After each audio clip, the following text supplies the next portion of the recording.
Hello Horror Hounds, welcome to my horror house. This time round I would like to talk about Madhouse from 1981. The slasher movie, not the film called Madhouse that stars Vincent Price from a wee bit earlier that I would love to check out at some point.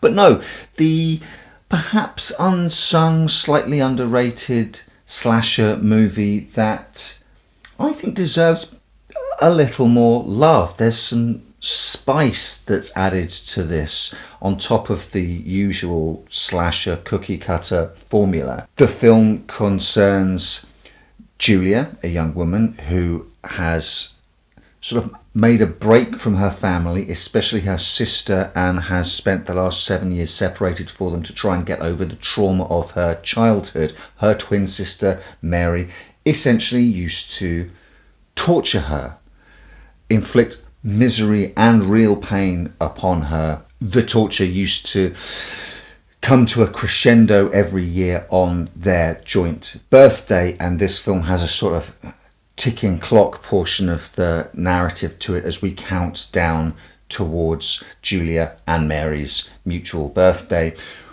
Their uncle, a priest, persuades Julia to go and visit Mary, who is now in hospital and dying and suffering from a disfiguring disease.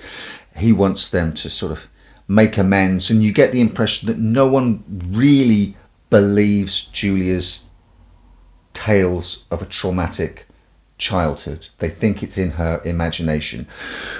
Guess what? Mary promptly escapes from hospital, and Julia is now counting down, waiting to see whether her sister will fulfill her promise of inflicting yet more horror and pain upon her. The main setting is Julia's huge old apartment building, which is undergoing some sort of major reconstruction. So really the only people living there are her landlady, and the handyman, who is always around. The killer is also inside this cavernous old building, so there are elements in Madhouse of little elements of Black Christmas, you know, the sort of the killer's already in the house type scenario, and various people get knocked off one after the other, as you would expect in a slasher movie, through various means: stabbing, death by Rottweiler, an axe. And it's all pretty nasty and gory, and the dog puppet is okay. I mean, it's clearly a puppet, which helps in one scene that I'm not going to spoil, but if you know it, you know exactly the scene I'm talking about. But rather than feel like a clunky sort of formulaic slasher movie, there's that bit of spice I mentioned earlier that gets sprinkled over it. And I think that that's probably because it is an American-Italian co-production. And from the Italian side, sort of co-writing the script and directing, is a gentleman called Ovidio Assanitis, who I've talked about his films on this channel, The Visitor and Beyond the Door. Crazy, wild films. He's also had a hand in Tentacles, which I haven't seen, and I believe he took over directing duties from James Cameron on Piranha 2.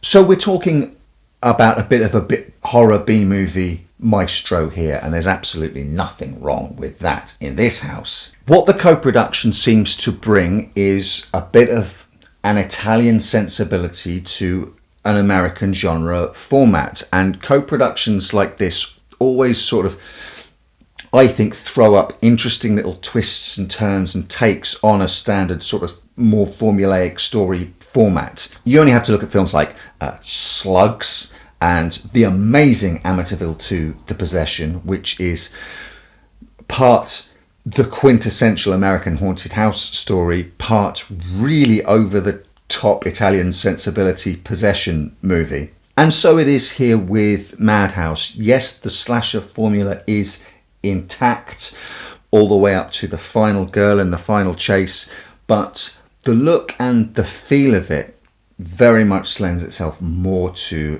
giallo cinema of Italy of this time. There are little sequences that are slightly reminiscent of the movies of Dario Argento. Just the way everything looks just has that extra little bit of zip that the Italians of this time bring to their genre movie making, in my opinion. By the time I got to the end of Madhouse, I realised that I had seen it before and promptly forgotten about it, which is why I think it's always a good idea to be open to returning to movies, because for some reason I didn't vibe with it the first time I watched it. This second time round something clicked, and I think it's a really interesting, quirky little nugget of the slasher genre. There's an extended stalking sequence towards the end which I really felt for the victim. I guess your mileage may vary, and some people might think that that sequence goes on for a little bit too long, but I found it really tense and quite harrowing for this poor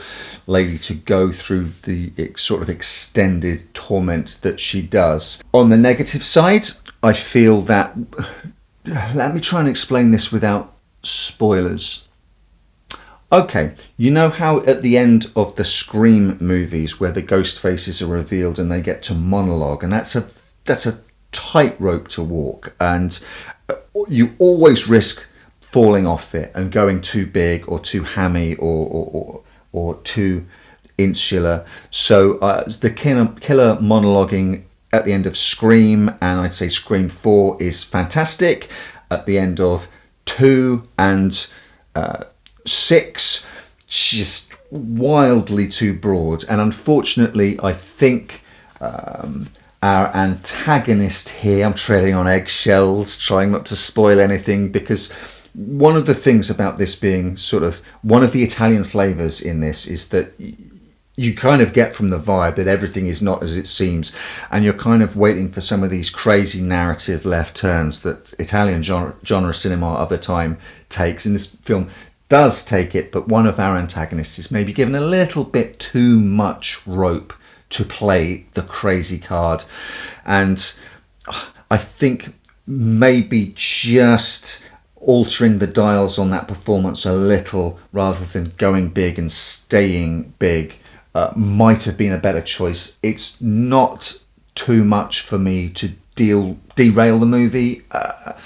It's just a little quibble at the end of a film that could have so easily been a plodding by the numbers slasher movie, but actually turns in something that's visually quite arresting, is quite eerily moody for certain sections, has the gory kills that you want, but perhaps in ways that you didn't expect.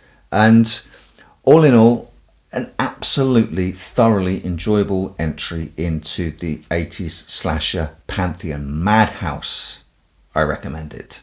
For those of you still watching, thank you very much. I just want to take a moment to plug my new horror novella, TOADHEAD. It's getting some excellent feedback. You can check out the reviews on Goodreads if you like, and I will link to its Amazon page below in the description and the pinned comments. I'm really proud of it. I think you'll like it. I bid you welcome. I welcome you to my house. Welcome to my house. Welcome to my home.